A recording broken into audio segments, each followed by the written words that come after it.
All right. Welcome back to the GSMC Wrestling Laureate Podcast, brought to you by the GSMC Sports Network.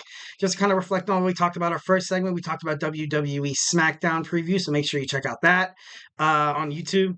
Um, also, before we move on any further, I want to remind you guys to use the tips and donations link at the GSMC podcast.net.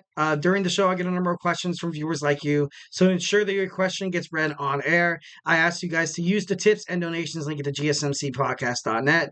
Remember to like and subscribe and I'll follow to the show. It really does help the show, guys. A little peace, love, and positivity, toward each other is amazing. So, love the audience. The show's a lot better with the audience, fully engaged in it, hitting up the chat.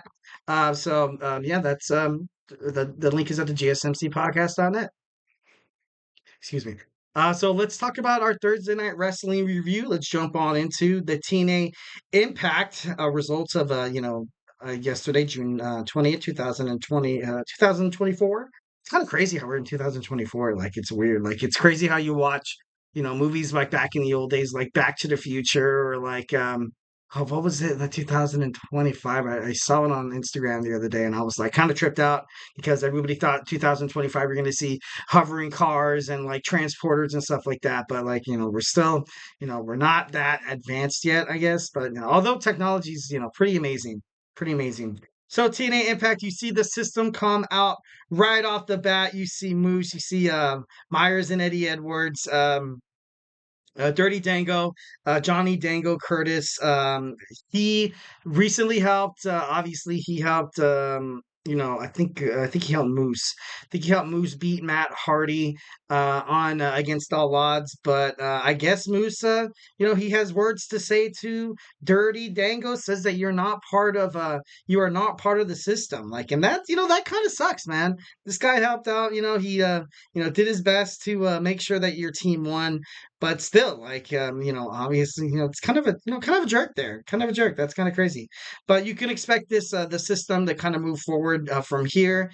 Once again, I don't know what it's going to take or who exactly that they're waiting on to put because right now Moose is kind of like on he's kind of like on a historic like title run, a TNA kind of like you saw with like Kurt Angle, also AJ Styles and stuff like that, Samoa Joe. But so I don't know who's going to be the one to defeat Moose.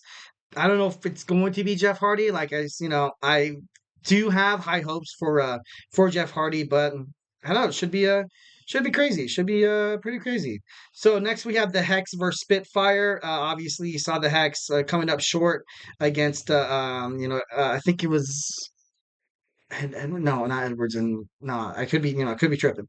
But so the Hex are not recently formed, but I feel like they probably could get better bookings if the TNA women's locker room was a little more. I don't want to say no. I don't want to say like in your face because these girls like they hustle their asses off and stuff like that.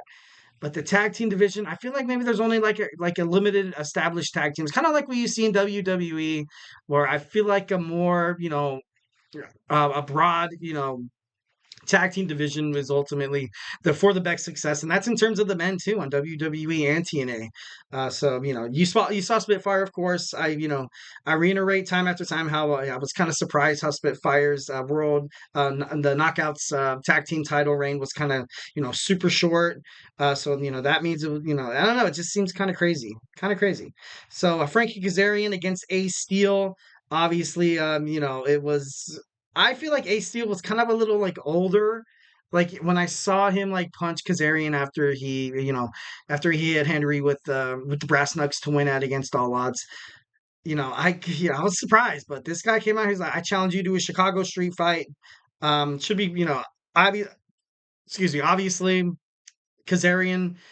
He was in WWE NXT too, and he was actually very, very impressive. He lasted to the Final Four, Final Five, I'm not too sure. So, obviously he's still carrying that momentum. Frankie Kazarian defeats Ace Steel in the Chicago, street fight.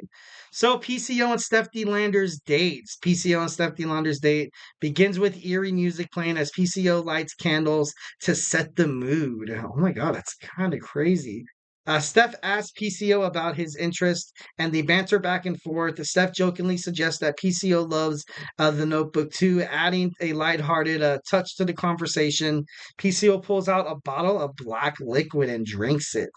To Steph's dismay, she tries it but spits it out, asking for wine instead. They unveil the tray of food, and Steph takes the opportunity to teach PCO how to use a fork.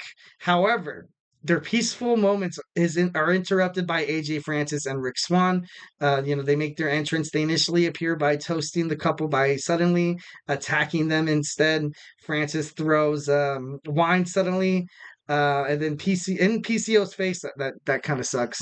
Uh, and temporarily blinding him, Swan capitalizes and hits a devastating a super kick. Francis then chokeslams Steph D. Launder through the table, leaving PCO helpless to intervene. And damn, that's one hell of a first date. That's crazy.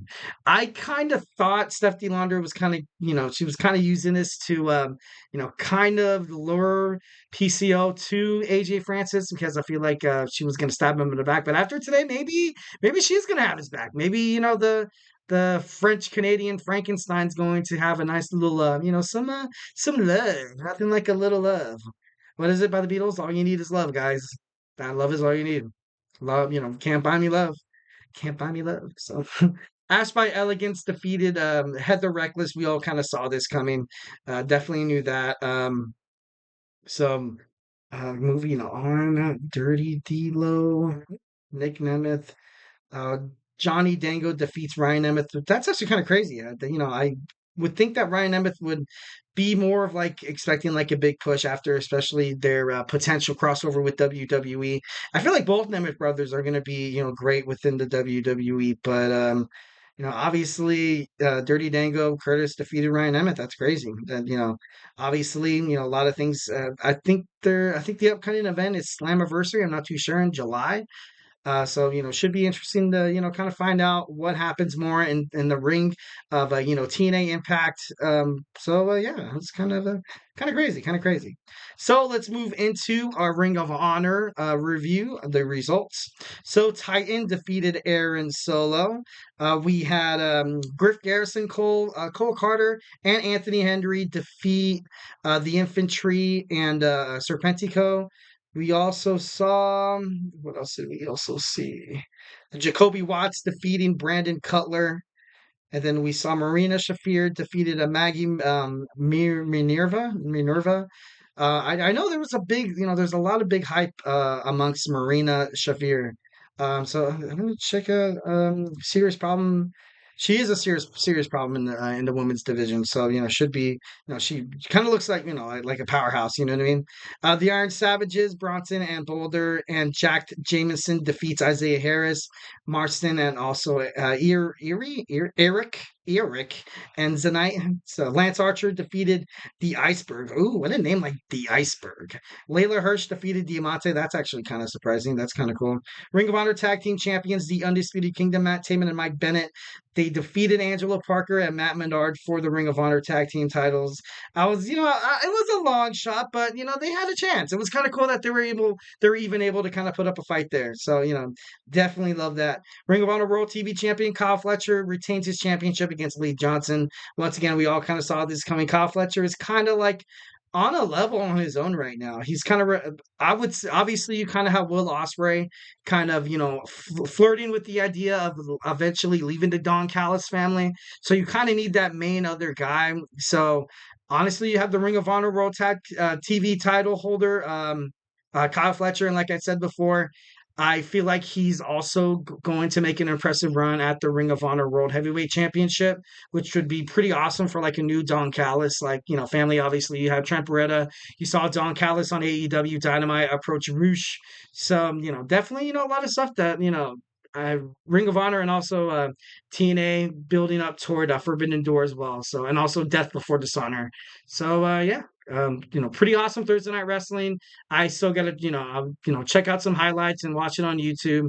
watch obviously the sped up version on YouTube. But yeah, why not? So our next segment three, we're gonna jump on into would Cody Rhodes go heel? We're gonna jump on into like, is it would it be necessarily right for his character? Is it good for the company? Is it good for the audience? So let's jump on into this mysterious artifact that possibly can happen. So hey, stay tuned.